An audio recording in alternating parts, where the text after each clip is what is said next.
Hello, everyone, and welcome to Novara Live. I'm your host, Dalia Gebrial, and joining me today is the wonderful, the fan favourite, Helena, aka No Justice MTG. Helena, how are you doing? It's good to know that I am the fan favourite. And also, it's good to be back with you, Dalia. It's been a very long time since we've done the show together, and I'm very much looking forward to tonight. Dream team indeed. So, coming up on tonight's show, it's a pretty heavy show, but that's the news fault, not ours. We're going to be talking about Médecins Sans Frontières, who have released a damning new report on Israel's genocide in Gaza. Thames Water has been granted permission to raise water bills by 33%. And Diane Abbott says what she really thinks about Keir Starmer on Newsnight. But first, a reminder that Novara Live is brought to you by listeners just like you.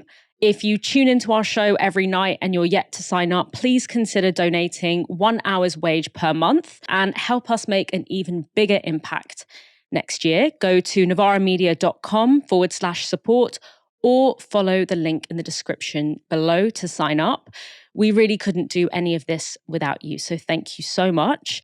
So with our first story, quite a serious content warning that it contains graphic descriptions of sexual assault. So please do be discerning about whether or not listening to this story is for you. Dominique Pelicot has been sentenced to 20 years in prison after he was found guilty of drugging his wife and arranging for dozens of men to rape her while unconscious.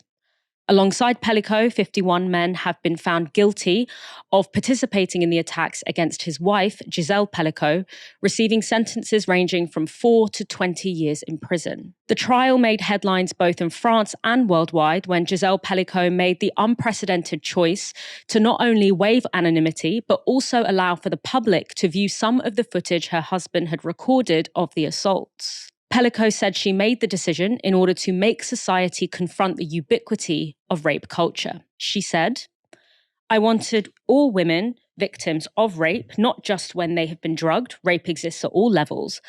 I wanted those women to say, Mrs. Pelicot did it, we can do it too. When you're raped, there is shame, and it's not for us to have shame, it's for them."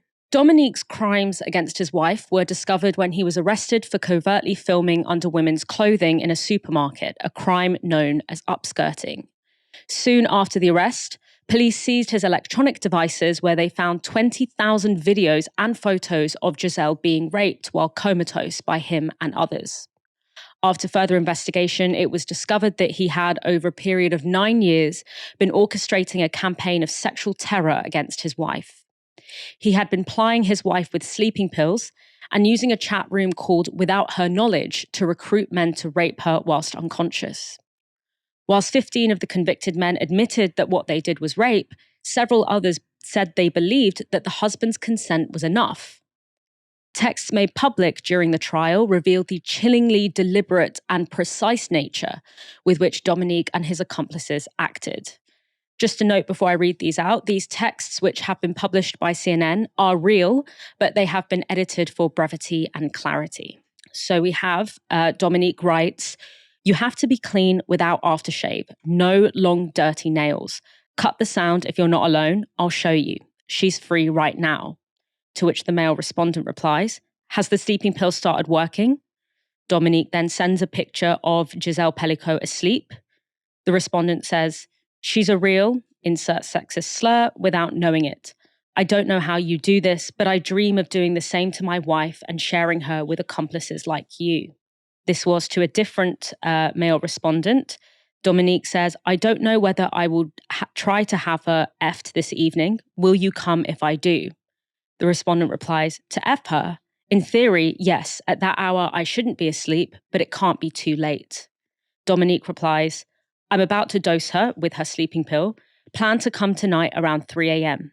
The respondent says, 1 hour after taking the meds, she's completely asleep. I don't understand why we have to wait for 4 hours. Dominique replies, "The longer we wait, the deeper she sinks into sleep." Gebrial and Dominique met in the early 1980s and had been married for 40 years when Dominique's crimes came to light. When asked to describe their marriage by a lawyer, Gebrial portrayed an attentive and supportive husband who she felt lucky to have. "Our friends used to say we were the perfect couple. and I thought we would see our days through together. What is particularly shocking here is the degree to which Giselle could not have anticipated what her husband was doing to her. When her body began to show symptoms of the ongoing attacks, unexplained pelvic pain, increased forgetfulness, and tiredness as a result of the drugging, doctors tested her for brain tumours and early Alzheimer's. Her husband and her attacker accompanied her to each medical appointment. Alongside triggering a public conversation about sexual violence, the case has also provoked a re-evaluation of France's rape laws, which define rape as penetration or oral sex using violence, coercion, threat, or surprise, without considering consent as a factor. This means prosecutors must prove intention to rape in order to secure a conviction. Much like in other parts of the world, only a small number of rape accusations, just 14%, lead to an investigation. French legal expert Catherine Lemagurs explained the following to Reuters. The law is written in such a way that victims must comply with the stereotype of a good victim and a true rape, an unknown attacker, use of violence, and the victim's resistance. But it is only true for a minority of rapes. So how could something like this go on for so long, only to be discovered seemingly by accident? One detail that keeps coming up in this trial is how seemingly quote-unquote ordinary Dominique and his accomplices seemed. This was an ordinary married couple with ordinary jobs, living in an ordinary small French town. The 51 convicted men came from a range of backgrounds. Their ages ranged from 27 to 74. They were firefighters, journalists, police officers, nurses. They all lived within a 60-kilometre radius of the village where the Pelicots lived. One was even Giselle's next-door neighbour, a man she had often said hello to in her local bakery. The seemingly nondescript and random nature of the men led French media to dub them Monsieur Tout le Monde, the everyman. The truth is, this was able to continue because a network of dozens of ordinary men held a vow of silence to cover for their own and others' violence. Not just those who physically committed the attacks, but the thousands who sat on these forums and watched men like Dominique orchestrate systematic sexual abuses against the women in their lives. Even the men who declined the invitation to participate did not feel compelled to ring the alarm on the operation. Dominique's brother, a doctor, also commented that medical professionals were unable to deduce what was happening to Giselle because they are not trained to identify drug-induced sexual assault. He said this, "In the field of medicine, we only find what we're looking for, and we look for what we know." Then there is the online forum, where these and similar crimes are discussed and planned in broad daylight. Without her knowledge is a chat room hosted on a website called coco.fr. The website began as a dating site, but quickly devolved into a notorious, unmoderated forum where men gathered to discuss and plan graphic and often illegal sexual acts. French NGOs have been calling for the website to be shut down since 2013, citing numerous cases where virtual discussions of sexual violence had translated into real-life incidents. This includes 2 murders believed to be homophobic hate crimes committed during meetups facilitated on the platform. Yet, the French Interior Ministry responded to these demands by stating that they are unable to do anything without a court order, and that it is the platform's responsibility to moderate content on its forum. Over 23,000 legal proceedings from 480 victims have now been opened against the website, according to the Paris prosecutor. Whilst coco.fr has now been shut down, French NGOs have warned that many other similar websites have appeared to fill its place. Now, the media has monsterized Pelicot, literally dubbing him the monster of Avignon. And understandably so. It's hard to read these details without an acute feeling that something monstrous has happened. Yet it is in the seeming ordinariness of Giselle's life and of Dominique and his fellow attackers that the true story lies. It is a fact that, according to the UN, 97 women in the UK have been sexually assaulted. It is a fact that, according to the World Health Organization, 1 in 3 women globally have been subjected to either physical or sexual intimate partner violence or non-partner sexual violence in their lifetime.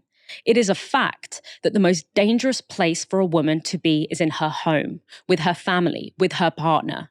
It is also a fact that we are witnessing, both in the online world and the physical world, a resurgence of misogynistic movements led by demagogues like Andrew Tate, which treat the humiliation and abuse of women as either trivial or as the natural order of things.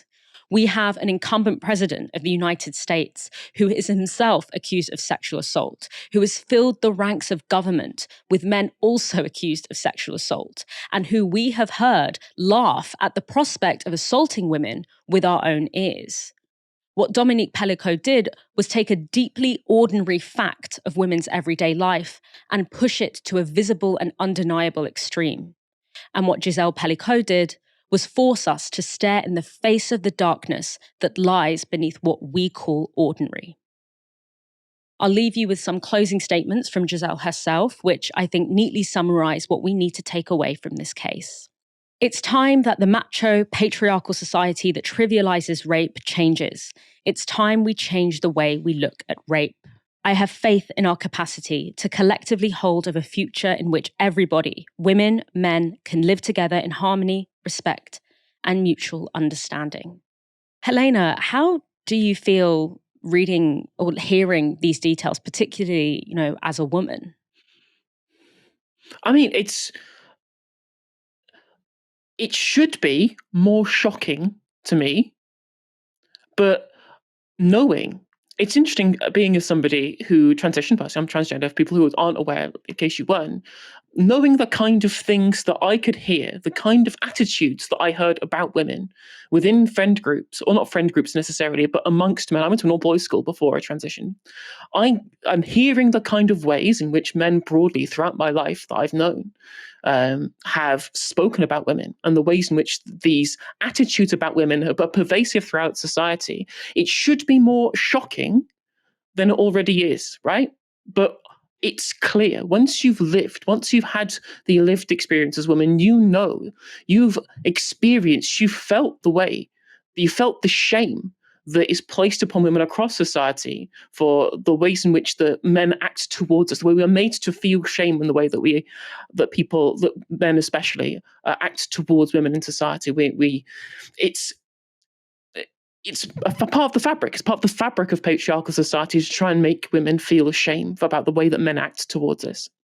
And the strongest thing that Giselle Pelicot talked about throughout the entirety of this ordeal, throughout the publicization of all of this ordeal, is the narrative of anti-shame, of being essentially proud to take these people to court, to take this, obviously Dominique Pelicot himself and the men that he corralled together to commit these unspeakable acts, and to proudly stand against it and not feel shame, and to say and to show the strength that the world needs her to show in the face of what we've seen over the years in which these attacks were carried out. And that is one thing that I've really taken away from the strength of the feeling that she has, that she will not be allowed to be shamed by the ordeal that she went through. And she will show the personal strength to be able to be the figurehead for a movement to try and get these things out of our this toxin out of our society forever. Now, one thing also as well, it's really important to understand about rape and sexual assault is that the central theme of it is power, right? It's the power that Dominique Pelicot had over his wife at the time, that he showed against her, or that he weaponized against her, to be able to, with that era of trust, the trust that they had to then commit these unspeakable crimes as well. Now, we always try and associate the fact that rape is about power to the powerful. We talk about the figures, the figureheads within the media with people that we've known, the famous figures that have committed these kind of acts. When, as you've quite rightly pointed out in your piece, the vast majority of these cases happen when the attacker is known to the victim. And of course, this was orchestrated by the most intimate of relations to Giselle Pellico in her husband, which is what makes it so terrifying to live as a woman in society, knowing that it could be anybody. Of course, it isn't all men, it never is, but it's enough that there is this it never goes away. The threat of what could theoretically happen from people that you know in your own life, up to the point where we see something horrific like the acts that were described throughout the ordeal that Giselle Pellico went through. Also, speaking about the backgrounds of the people who came into this, the people who were party to these attacks, the 50 men who were also put through the legal process, is that it really puts paid to my especially my own personal class reductionism. And it doesn't matter what sector of society that you come from, it doesn't matter what class you belong to, it doesn't matter what race you are, you always, as a woman existing in society, will be subjected to the kind of patriarchal abuses that have been part of society, no matter where you are in the world, no matter whatever time that you've existed throughout the world, throughout human history. And the fight to try and end these things has been a long one, and it is continuing every single day and will only, and if we ever stop, we will see the kind of resurgence of online misogyny that we've seen as well from the people like Andrew Tate of this world. It's especially galling knowing how many men went through this. Not a single one went to the authorities. Not a single one felt the own sense of personal shame of knowing these things were going on and would not report it to the relevant authorities to get these people brought to justice sooner and to stop the attacks from happening anymore. They all went through it. They all were contacted, even people who said no, and no one thought to alert the authorities or Giselle herself at any point throughout what went on. It took the heroic, I say heroic, but what should be the normal actions, of a supermarket employee who didn't even catch him doing something that was part of what we know happened to Giselle, this upskirting incident in a supermarket, and reported this to the police. It was only that very specific, that one man who showed I say bravery, but I said it should be normalized, who showed the correct behavior, which is to report what he'd seen to the authorities. It took that far, having upskirted for years as well, which Mr. Pellico had done. And that shows you just how far the rot sets in, that it can take this much time, this many people can know, before we even get to the point at which that it had been reported so that these things could stop. That's how far the vow of silence goes. And one thing I would like to end this on, bringing it back to the UK, in that in our legal process, because the standard is so high to be able to get proof for any kind of conviction, rape has become de facto legal in our society. I remember there was a time, it was the Prime Minister's questions, Rishi Sunak was talking about, he was bragging about, under the Conservative government, rape prosecutions have doubled. Yeah, they doubled from 1.6 to 3.2%. That's how easy it is to get away with these things. And without a robust legal system, without a robust network of people able and understanding that you cannot continue this vow of silence amongst the patriarchal nature of society. You cannot continue this vow of silence without reporting what you understand and what you should know is wrong. These stats will remain as low as they are. And without the legal oversight to be able to stop these things happening before, they will only continue. And we need to show that fight to continue what Giselle has started.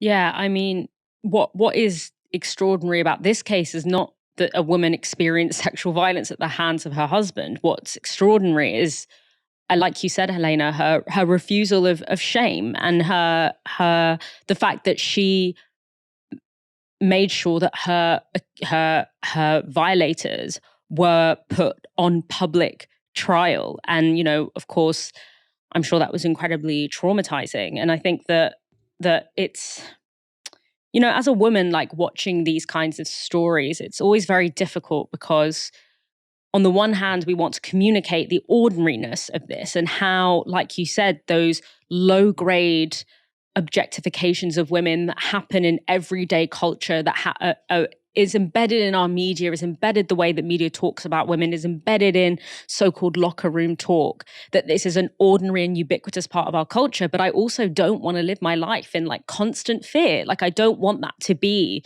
the defining subjectivity of a woman's life, is to just be in fear of the men who are close to her. But when you see these kinds of statistics, it becomes very difficult to navigate. And as I said, what strikes me here is that we're not just talking about this is not just the perversion of this one man or these 50 men. There were thousands of men who were on these forums that were notorious for engaging in graphic descriptions and sometimes even organizing sexually violent encounters. And yet there are thousands more men who follow these quasi-cult leaders who traffic in this misogyny, and Andrew Tate is one of them, that also exist amongst us. And what I would say, if anyone watching here also happens to be a follower of Andrew Tate or any of these other patriarchal demagogues who are engaging in this cultural backlash against the meager gains that the feminist movement has made in recognition of gender-based violence, I understand that this world is chaotic and violent, and you might be gravitating towards ideologies that promise you that dominating others will help you feel a sense of order and power within that chaos and violence. But so long as your sense of self-empowerment relies on treating other human beings as objects, on dehumanizing other people, on hierarchizing the value of life, you will never be free of the demons that haunt you.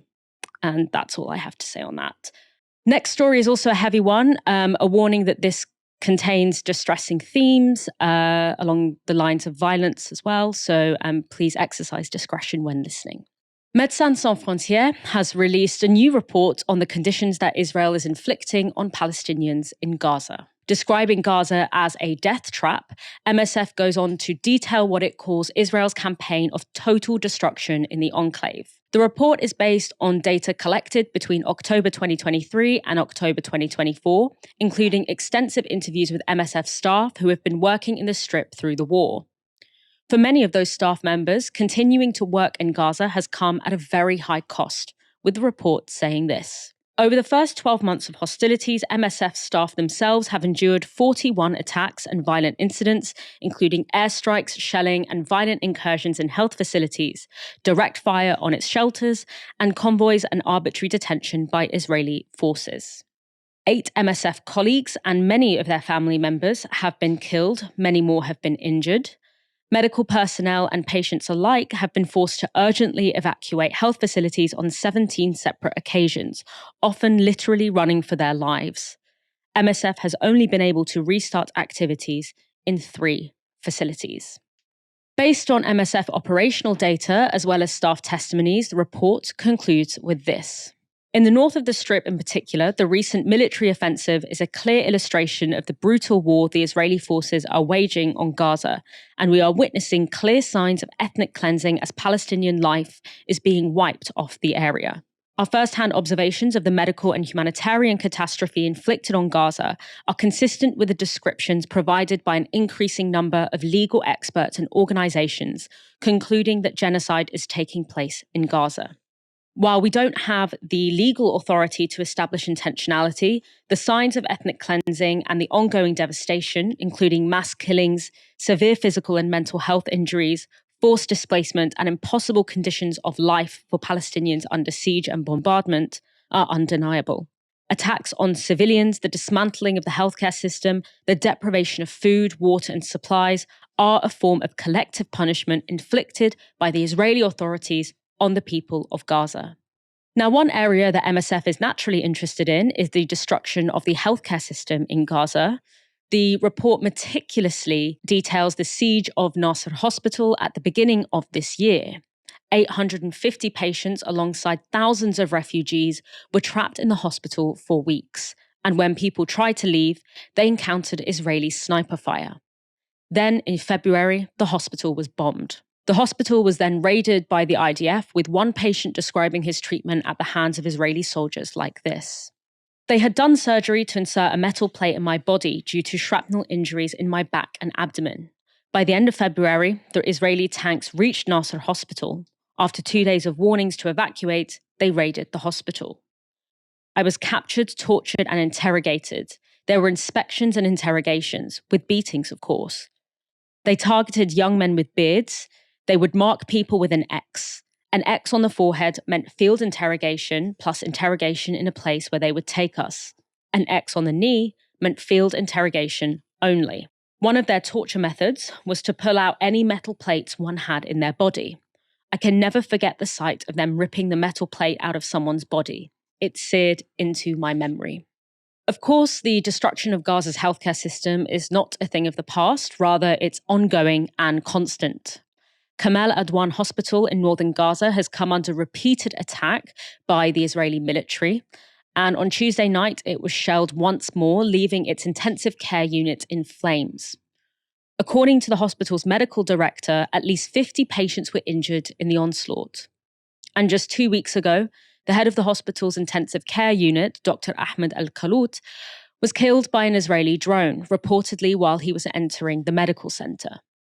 By June this year, just 9 months into Israel's relentless assault on Gaza, over 500 medical workers had been killed in the Strip. That figure now stands at over 1,000. And yet, doctors, nurses, paramedics, and medical support staff continue to do their work.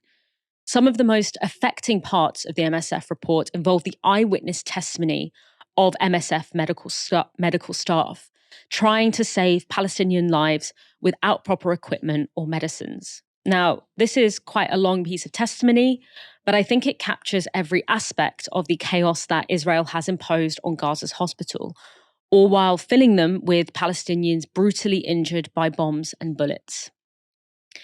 Javid Abdelmonaim, head of the MSF medical team in Gaza, gave this account. The hospital quickly became chaotic. A 3-year-old child was injured. Her parents were worried because she was looking straight at me. I thought she was fine because she was breathing, but when I removed her dressing, you could see the bone in her left thigh. Seconds later, the doors opened with a bang. 4 or 5 injured people came in, some of them first aiders. Among the injured was a boy who wasn't breathing. We tried to resuscitate him when the nurse looked at us and asked why we were looking after him when we could be saving other lives. No one had the courage to declare him dead and move on to the next person. He was someone's child. But we had to move on to the next one, then another, and this went on for 4.5 hours. In the emergency room, blood was all over the floor, and I had to kneel down to see the patients on the floor. They were spread out all over the place. There were no beds left. I could feel my knees getting wet with blood. At the same time, more and more patients were arriving.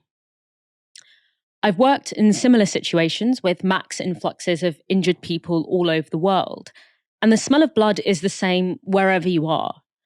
But here in Gaza, the horror really hit home. In the middle of our work, we saw our colleague, an MSF anaesthetist, in the emergency room. I asked him what he was doing there and why he wasn't in the operating theatre. I've just heard that my house has been destroyed and my daughter and nephew are here somewhere, he replied. Later, we learned that his nephew had been killed. Helena, I mean, there's almost nothing left to say at this point, but how do you respond to that report from Médecins Sans Frontières? Well, it's just another chapter we can add in the history of quote unquote the most moral army in the world, isn't it? I mean, it seems surreal looking and seeing the reports that we've come out of MSF. Given the, you remember in the very first few months of the conflict, of the genocide, you had all these people. There was the mystery over whether or not that there was an attack on Al Ahli Hospital in the very first few months of the war, and at no point did anybody who was being pro-Israel even think about the idea that maybe Israel might inflict conditions on hospitals that are as atrocious as what we've been reading about in all of the multitudes of different reports that have come out from all of these different groups. Every doctor who's testified, even indeed in select committees within the United Kingdom, testifying to the absolute level of devastation that's been inflicted on Gaza ever since. And to think that we were quibbling over the fact that Israel might attack a hospital at that point, and we've seen the devastation that's been wrought ever since, it really does feel, it doesn't feel real. It still doesn't feel real even to this day. It should feel real, but it doesn't, because of the level to which the inhumane conditions have been imposed on the Palestinian people in Gaza since October last year. And if anyone has doubts over the motives, if anyone has doubts over the agency of the IDF, there was a report released by Haaretz the other day which was testimony from someone who used to serve in the IDF about the kind of behaviors that the IDF were getting up to. For example, in the Netzarim corridor, where they were just killing civilians for fun, essentially, where there was 200 people who died, only 10 had been positively identified as members of the Al-Qassam brigades, as members of the Hamas military wing, the rest unidentified, most likely civilians, including children, where different battalions in the IDF were competing with each other to see how many people that they could kill within the Netzarim corridor. The lawlessness, the level to which the barbaric behavior of the people who have been initiating and engaging in the atrocities in Gaza ever since the war began. And again, it seems like we're just singing from the same hymn sheet over and over again, but explicitly with the backing and the financial and military support of the West, especially of the United States, especially galling when there was another member of the US administration that had quit. And this was exposed in The Guardian about the kind of relationship between the United States and Israel, where they just don't seem to care about what's going on, where they let Israel lead. And he used this very specific phrase: the US doesn't have a policy on Palestine. We just do what the Israelis tell us to do. And that is the level of complicity the United States have been engaging in Israel's atrocities in Gaza up until this point. Just says everything, doesn't it? Yeah, I mean, never has an atrocity on this scale been so well documented, so thoroughly described in real time. You know, when we think about historical atrocities, we always like to think that if we had known better, we would have done better.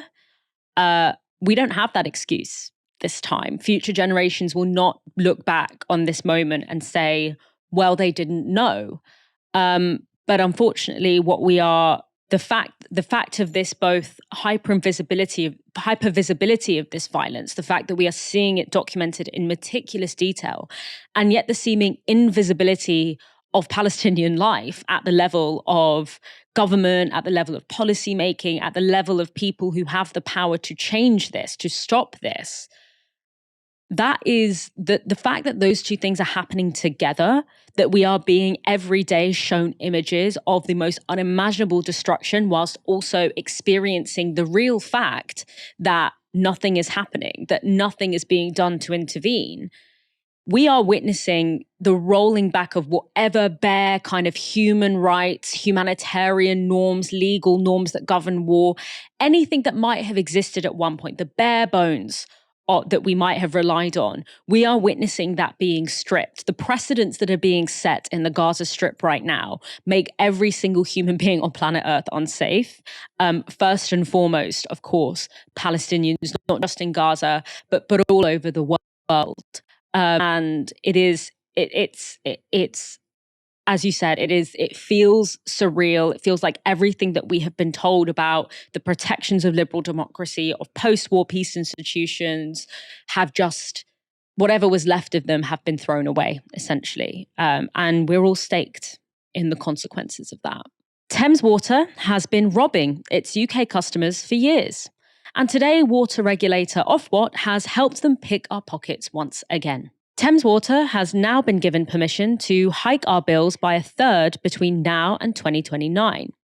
And if you think that's an eye-watering increase, the privately owned company actually wanted to raise them by nearly 60%. Ofwat's Director of Price Reviews explained the decision to the BBC. Bills will rise by £31 a year on average over the next 5 years to fund record levels of investment, £104 billion, which is the biggest 5-year investment programme in water and wastewater since privatisation. That is needed to safeguard the health of our rivers, our seas and our waterways, to improve the resilience of our water supplies, and you've reported from Southern Water about the importance of that this morning, and to get companies to really raise their game on their day-to-day performance in areas that matter to customers and the environment.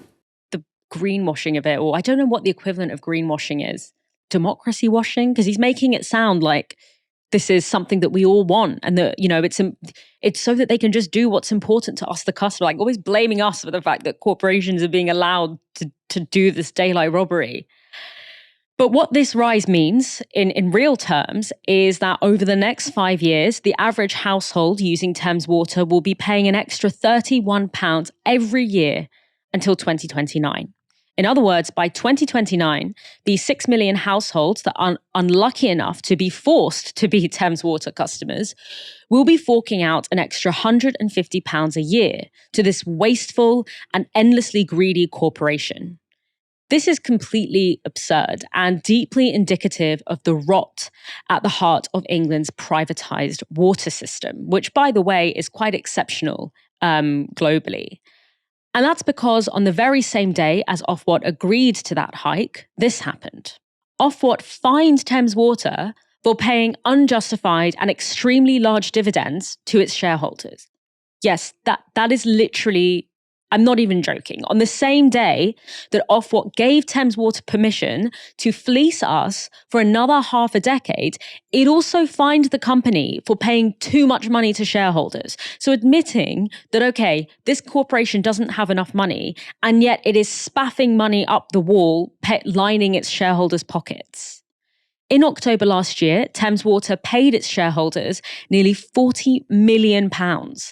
And in March this year, it paid an additional £130 million. Its CEO alone was offered a £2.3 million pay package when he was appointed last year. Yet, this company is trying to tell us that we're not paying enough. Ofwat fined them £18 million for those overpayments, but guess who's going to be footing that bill? Us, through our hiked water bills. But that's still not all. Thames Water is so badly managed, so lazily and stupidly directed by its senior executives that earlier this week, this happened. On Tuesday, the High Court approved a £3 billion bailout loan for the company, one that's estimated to cost customers £250 a year. Kat Hobbs, director of the campaign group We Own It, was outside the court on Tuesday protesting the loan. She told ITV why. Today, in court, it's being suggested that we, the households in Thames Water region, should have to pay £250 to allow the company to just stay afloat until October. It's not going to work beyond that anyway. It's very, very likely that the company will continue collapsing because it's in an absolutely disastrous state. Steve Reed, the Environment Secretary, has the power to stop this simply by bringing Thames Water into special administration, into public ownership, taking away its licence, because this isn't a water company that deserves to be in place anymore. We need to take it into our hands. So just to get that all straight, Thames Water customers will now have to pay an extra £150 a year by 2029. Apparently, so that Thames Water can upgrade the infrastructure it hasn't bothered to look after since privatisation 35 years ago. They may also have to pay for a £3 billion loan to keep the company afloat, when keeping that company afloat is absolutely the last thing that customers want. We are literally being bullied into keeping alive a company that exploits us on a daily basis. Customers also have to swallow the fact that while it was applying for that loan and calculating the cost of much delayed infrastructure investment, it was paying lump sums to investors so massive that it broke regulators' rules. Helena, when Thames Water was privatised in 1918, it had no debts, and now it's £15 billion in debt and expecting customers to bail it out. Is this the market working? I want to go into the full gamut of all of the reasons why the privatization of the water companies is kind of larceny on a grand scale, really, public larceny, is that obviously it wasn't only debt-free in 1989.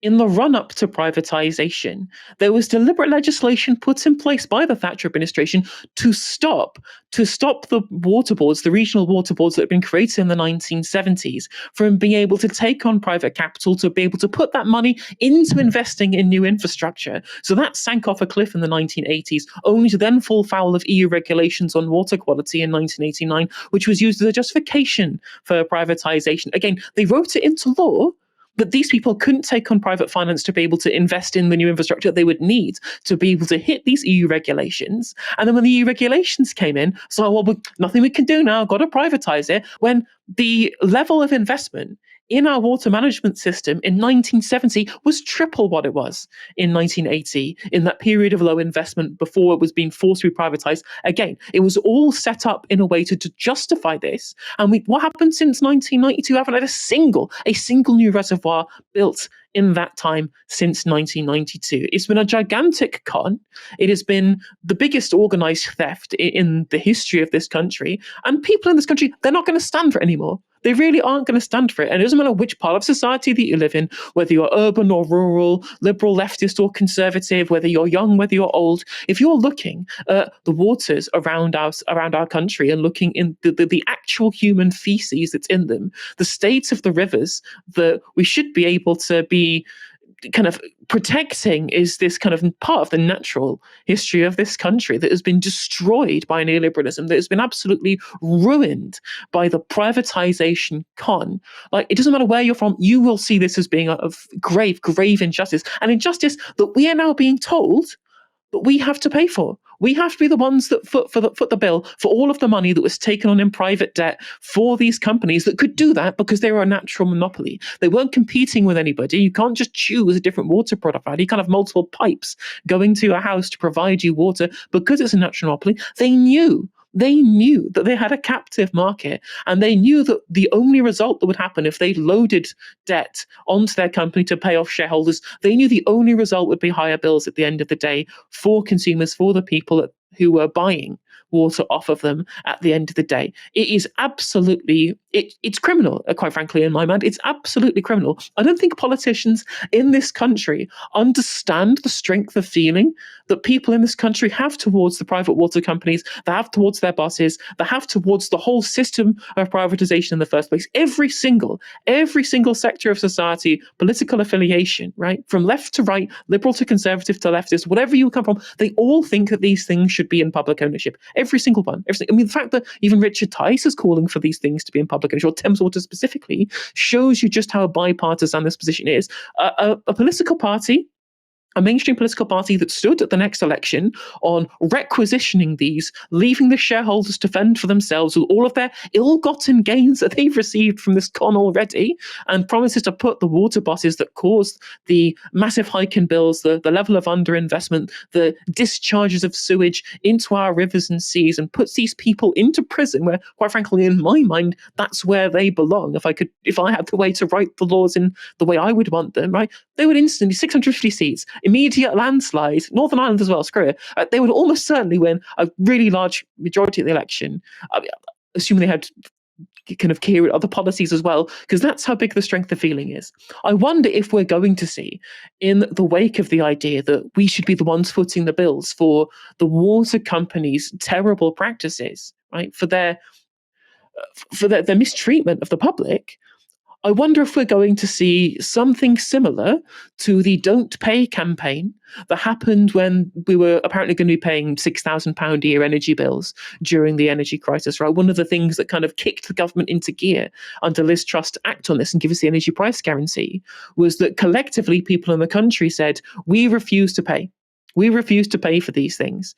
I wonder if something similar will happen with the private water bills if these gigantic increases look like they're going to happen, which it seems like they are going to, which I think is the kind of collective action that might get these people to see some sense, that might actually get these people to be able to reconsider their options, and might get the government to reconsider whether or not they are happy to continue these things in private hands, which the Business Secretary, Jonathan Reynolds, says they should stay in private hands, as well as Steve Reid, the Environment Secretary, too. I can't think of anything else that might get the government to act at this point, because Labour seem absolutely 100% committed to not engaging in what the country absolutely wants, which is to see these things back where they belong, which is in public hands. Yeah, I mean, you're completely right to point out how broad-based the support for at least bringing water into public ownership is, because it just simply doesn't make sense. Like, what you're telling us is that we are paying bills that are higher, comparatively higher to most comparable countries in Europe. You know, Germany, Spain, the Netherlands, all of these countries pay lower water bills than we do. We are fattening the pockets of a bunch of shareholders and CEOs. None of it is getting reinvested into the actual infrastructure that we need. So we have an outdated water infrastructure. these same companies are pumping 72 billion litres of sewage, or have been pumping 72 billion litres of sewage into our water systems, into our rivers, into the Thames specifically, since 2020. And then after all that, they're saying, okay, well, maybe we do need to update the infrastructure because, you know, after all, we are technically a water company, and technically a water company should be providing clean and accessible water to everyone. So, okay, we need to invest in infrastructure. Great. We're not going to go from or take that money from the millions that we have earmarked for our shareholders and our CEO. We're just going to, again, extort the public for yet more money. And the fact that the Labour Party is unable to articulate an opposition to this is absolutely shameful, because not only is this broadly unpopular within the UK, across political party lines, across all of these other lines that typically divide voter opinion, across all those lines, the idea that our water system should be in public ownership is generally quite popular. But also the UK almost literally stands alone in having this kind of system. Like, it's not like bringing water into public ownership is this fairy tale, experimental, out of left field policy. It's actually the global norm. The only other country that has a fully privatized water system in the way that we have is Chile. So there are plenty of models out there to have a water system that is infrastructurally sound and where we have lower water bills and where our human need to drink water is not seen as a chance for a bunch of CEOs and shareholders who are already pretty wealthy to get even wealthier. But when we look at the Labour Party, unfortunately, the issue is that there are some quite serious conflicts of interest. I mean, Angela Smith, remember her? She literally was shamed out of public politics and moved into her full-time job as a lobbyist for the water companies. There are several Labour MPs who, while they are sitting as Labour MPs, are contracted lobbyists for the water industry. So our politicians who are meant to be making the rules to protect us from these corporate excesses and corporate violations are in fact part of the corporate excess themselves. So how can we expect them to change something that is enriching them? I mean, when it comes to our water system, we have the worst of both worlds. Like, it's not a free market system. I mean, I don't like free market systems anyway, but it's not a free market system because you are a captive market. I live in London. I can't go to a different water company. I have to have my water supplied by Thames Water. But then it doesn't. So it has like the control of a state monopoly and the captive market of a state monopoly and the inefficiencies that are typically associated with the state monopolies, but often inefficiencies and incompetence is much more heavily associated actually with the corporate sector. But let's just, devil's advocate, it has all the corporate, all the inefficiencies of a state monopoly, and yet we don't have the actual benefits of a state monopoly, which is typically having subsidized prices and, people who own and the people who run those companies being accountable to us. So it's literally a worst of both worlds when it comes to free market versus public ownership or versus state-owned infrastructure. And there's no reason why it should be like that. We are the exception to the rule, and we are proving that that exception is completely broken. Keir Starmer did his absolute best to boot veteran Labour MP Diane Abbott out of the party before the last election, and he failed miserably. Now, there's an old piece of wisdom that goes like this: never pick a fight you can't finish. And Diane Abbott, gloves off, unbothered and uncensored, has become the walking embodiment of that eternal truth. On Tuesday, Starmer's government announced they would be refusing financial compensation to potentially millions of so-called WASPy women. These are women born in the 1950s who may have suffered significant financial hardship after successive governments failed to notify them of changes to the retirement age that would affect their pension arrangements. In Prime Minister's question on Wednesday, Diane Abbott openly attacked Starmer over the decision. WASPy women fought one of the most sustained and passionate campaigns for justice that I can remember year in, year out. We did promise them that we would give them justice.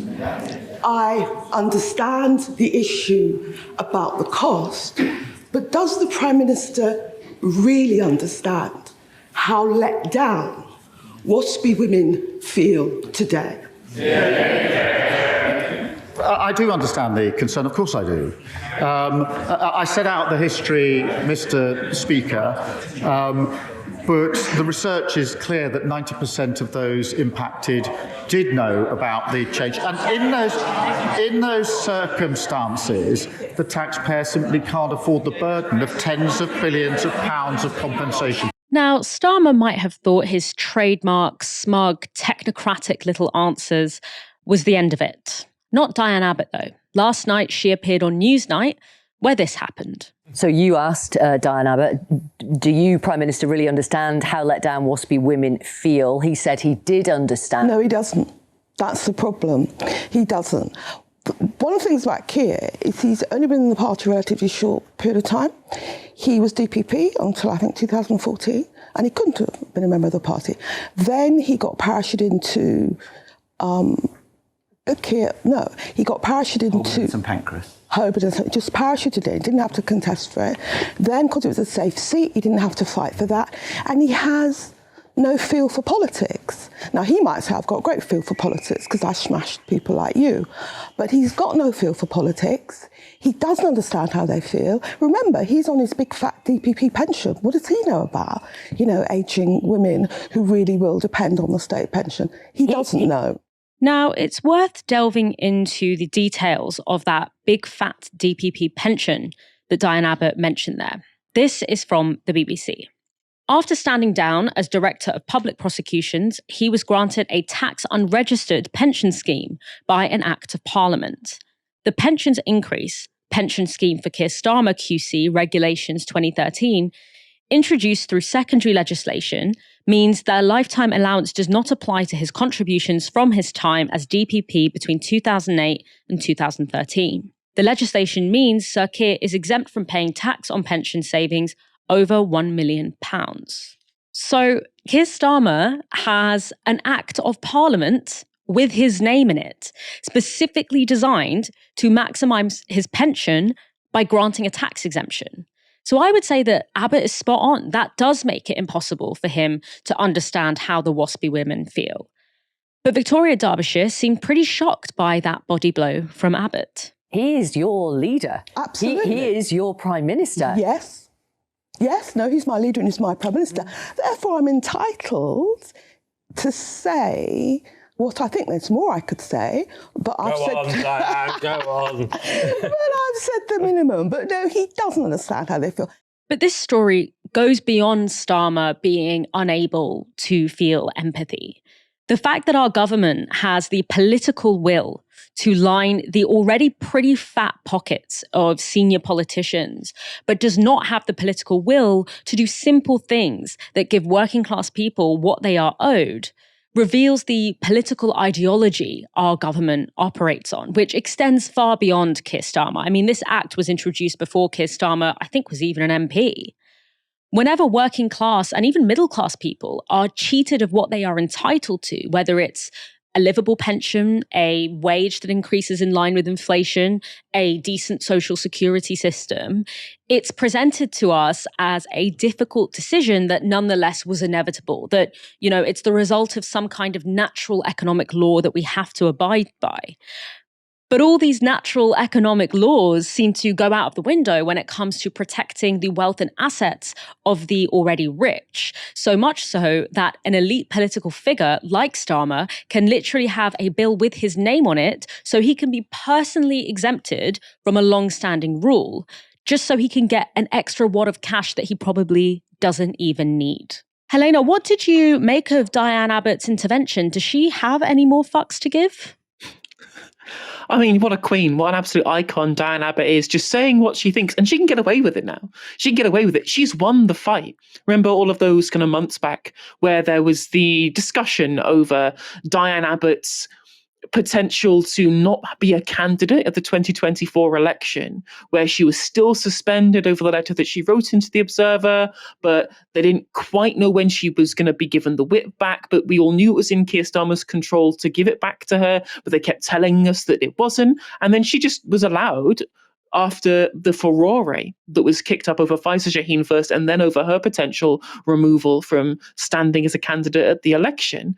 And the Labour leadership backed down. And then she knew she was untouchable from then. She knew that the public outcry over how the way that they treated her gave her this level of immunity that other people weren't given the same way that she was. And she has exploited this to the nth degree to say what she really thinks. I can already feel a pixelated photo of Keir Starmer brewing with Diane Abbott to be able to post on Twitter, or our team to post about him on Twitter. But I think it speaks, the idea of him not being particularly politically savvy, it really speaks to the history of Keir Starmer as a politician, in that he was parachuted into Hopelands of Pancras in 2015. He doesn't have any political instincts. He was parachuted in to potentially be Ed Miliband's Director of Public Prosecutions if they happened to win the 2015 election. That's why he was inserted as a candidate. He was inserted as the leader because he was approached in the background by Labour Together in 2017 to be their person who would be the replacement for Corbynism. He was going to be their figurehead to defeat Corbynism internally within the party. And again, he was just thrust into this. He's the accidental Prime Minister, operated in the background by McSweeney and McFadden, who doesn't have any real political convictions of his own. And one last thing I would say is that this is another broken promise, and a long line of broken promises, of mistruths, and of course, what they really are, which is lies, that's been told by Keir Starmer throughout the history of his time being the leader of the opposition, being the Prime Minister, in that, of course, he was standing with WASPI women. He said on Radio 4 he was going to protect WASPI women. And then what happens when he gets into government? The technocracy goes out the window. We'll ignore the ombudsman. We'll subcontract out policy to whoever else, but in the meantime on something that's less important than this. When it comes to this one, we'll just ignore the ombudsman. We'll ignore the independent body that's trying to set what they should go into. And I will break my promise that I made to these people all of those years ago. And ITV News, they have this vodcast where they talk about politics, right? And they had one about this, and they described it as Keir Starmer's honesty problem.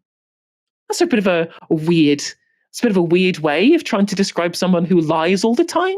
And honestly, that's the level to which that's trying to manufacture consent for this idea that, when it was lying to the left, that was politically savvy. When he was doing it in the run-up to the election, that was fine to try and win the election. And now, it's just a bit of an honesty problem, that level of editorialization for what is plain to see for everybody. Like, the man's a liar. There was a Savanta poll about the one word to describe Keir Starmer from members of the public, and the biggest result that came back was that he's a liar.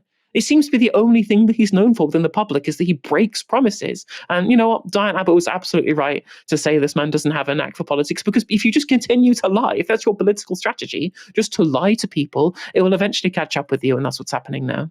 When Starmer won the election, lots of sort of centrists and policy wonks and technocrats, that tiny little cluster of people who live in this bubble, who tend to like the kind of technocratic Starmerites of the world, they sort of took this as a really big vindication of their political vision. And what I would say to them is that I have never seen the media elite and the political elite, the journalistic elite, more aggressively root for someone like they have rooted for Keir Starmer, like you said, like constantly trying to rehabilitate his really obviously odious personality and to try and make him into this like likable figure. And yet I don't think you could find a single